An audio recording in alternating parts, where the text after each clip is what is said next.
We're facing these horrendous environmental crises, and I'm not going to dwell on these. I know that you know them, and I know that we're aware of just how terrible the situation is for the world.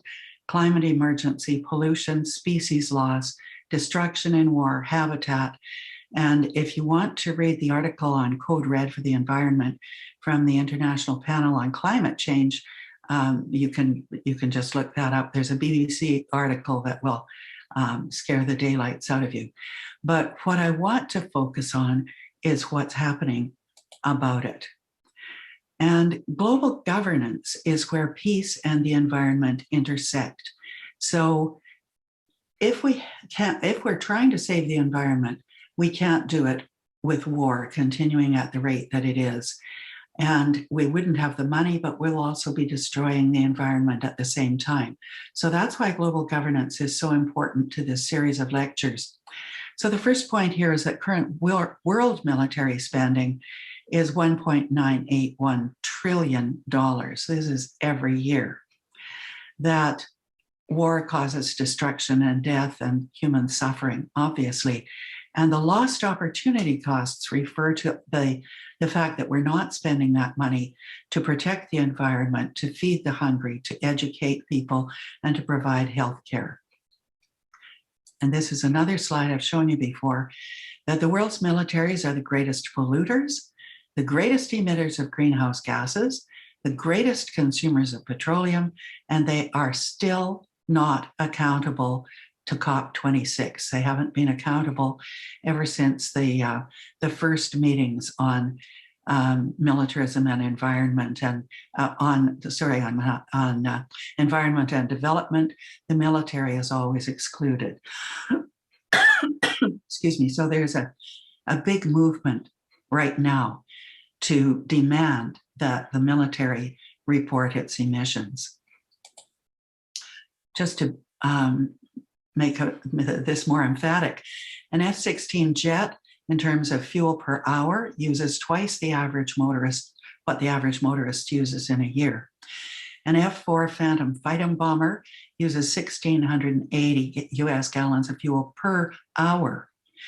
And remember that many of these are kept in the air all the time. When they fly at supersonic speeds, which is almost all the time, it's 20 times that fuel consumption. And a battleship consumes 2,882 US gallons of fuel per hour, and they are out on exercises and maneuvers constantly. So I just want to go into the good news now, aren't you glad? And start with this video.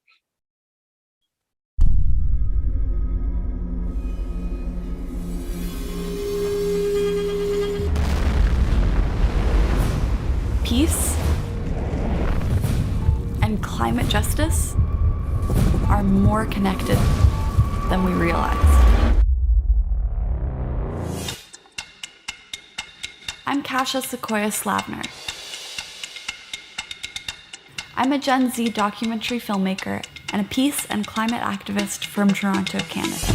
I've been feeling so much anxiety about climate change.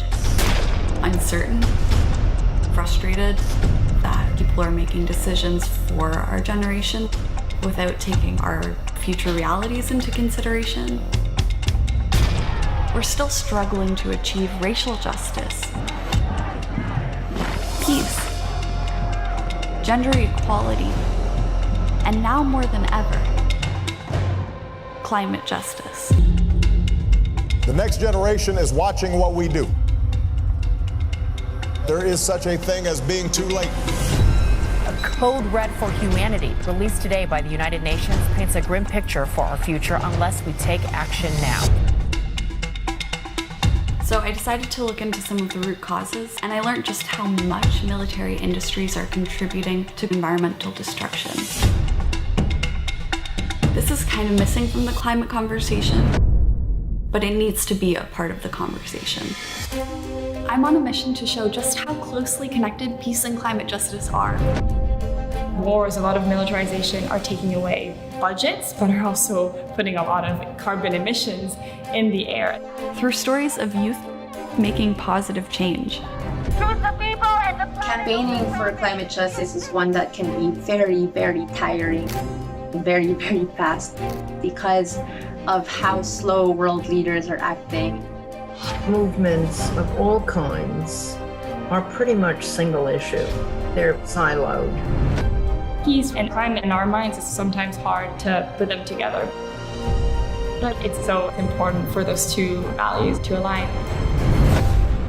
And if that means merging issues, then we have to do it. Unless we address these two issues together, our future is in danger. Youth around the world are living with the reality of the climate crisis and the reality of conflicts in their communities. Those who are already exposed to violence and war are those who are also most vulnerable to the extreme weather events. Peace is not possible in a world that is disrupted by climate change. As the climate crisis continues and heightens, the risk of war and violence heightens. Climate change and nuclear weapons, we have to deal with them together. And stop both clocks ticking towards our extinction.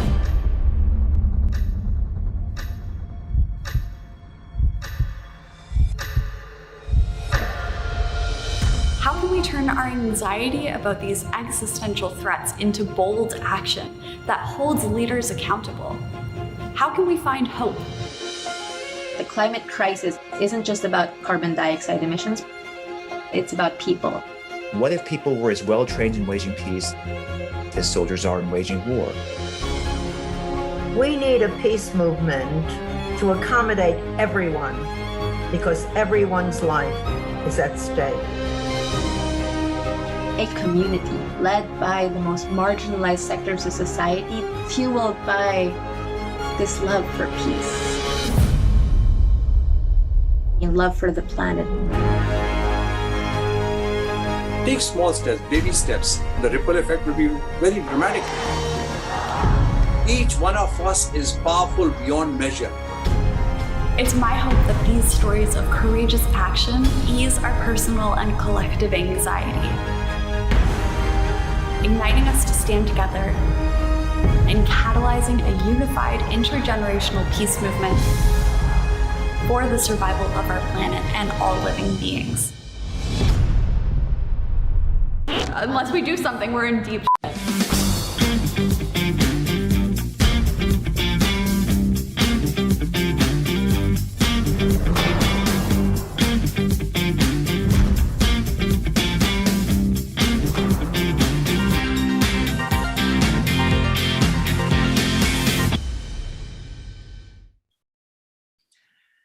So I wanted to highlight Kasha's work. Kasha Slavner is a Canadian from Toronto, as she said. Her first movie she made starting when she was 16 about peace, interviewing peace people all over the world, and it won 26 international awards. So this is an outstanding young filmmaker. And she's currently working on this new film about 1.5 degrees for peace. So she's working on a film about the intersection of peace and environment.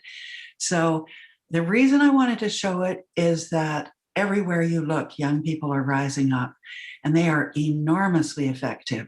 The United Nations has formalized having youth delegations on almost all of their conferences now. It's an enormous change.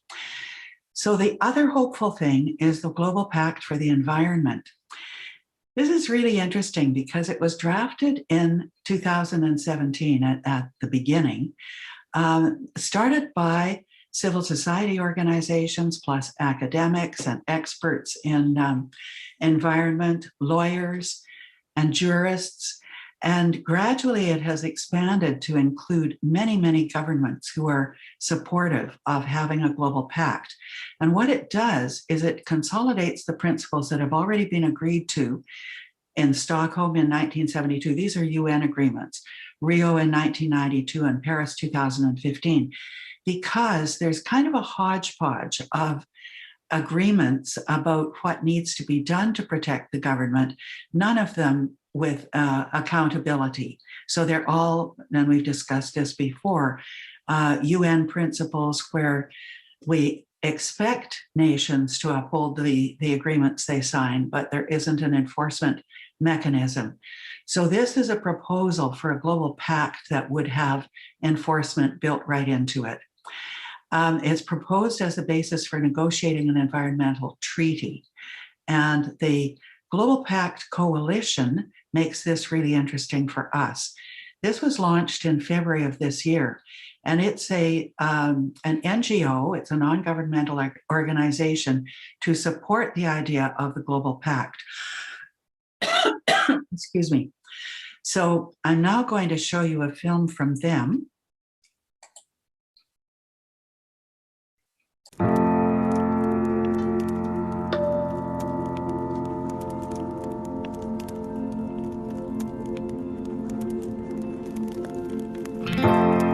Have you ever heard of the Global Pact for the Environment? It's an international treaty the United Nations is talking about. The pact is supported by scientists, professors, students, celebrities, artists, and many climate advocates who all believe that the time to act for our planet has come. The bad news is that some states oppose its adoption. But the good news, there's still a chance. The People's Movement can push states to act and adopt the Global Pact for the Environment. Let us tell you why and how.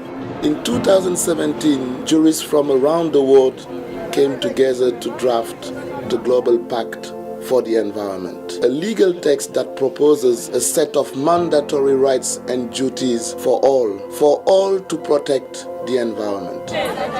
Citizens, cities, businesses, NGOs, associations, and states. Rights and duties for all, because we are all responsible. Because after 50 years of declaration and treaties, efforts to protect the environment and life on Earth are clearly insufficient.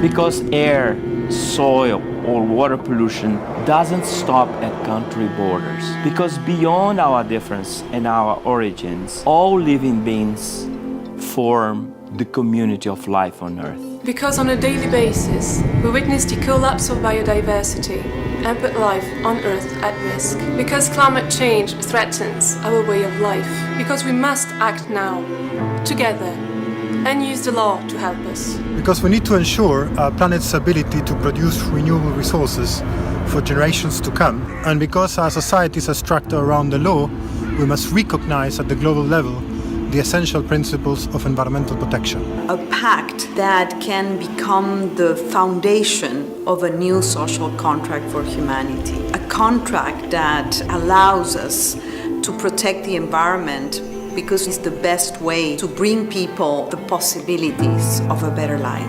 A pact that recognizes the right of everybody to a healthy environment, that recognizes the duty of states and citizens everywhere to take care of the environment.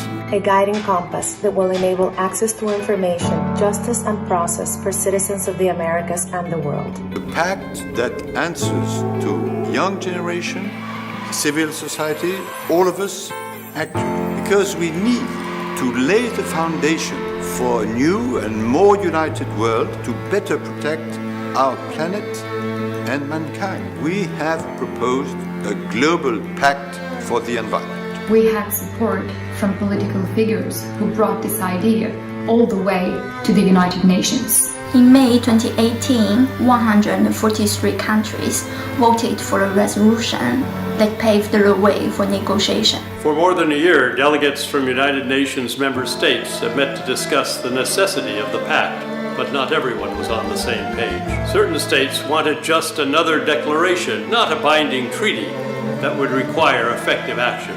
In the end, the states couldn't agree. In May 2019, they chose not to choose. For them, it wasn't the right time to adopt a pact.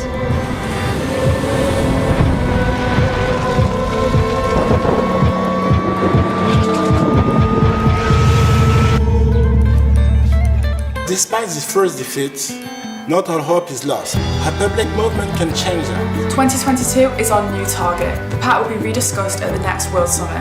From now on, citizens, volunteers, youth, public and private institutions, all will have to act in support of the pact. We need to continue to support the pact more than ever, everyone, until it is adopted and implemented. Because the principles of the pact seek to address our current path of global irreversible transformations. By supporting the pact, we will show the states that we are ready, that everyone is ready. Starting now, all together, let's demand that states assume their responsibility and adopt the Global Pact for the environment. Because there is only one planet, we have no other choice. Today, the time has come to adopt a Global Pact for the environment. Let's demand that the states recognize our right to a healthy environment. Join the Global Pact Coalition. Sign up and share this video.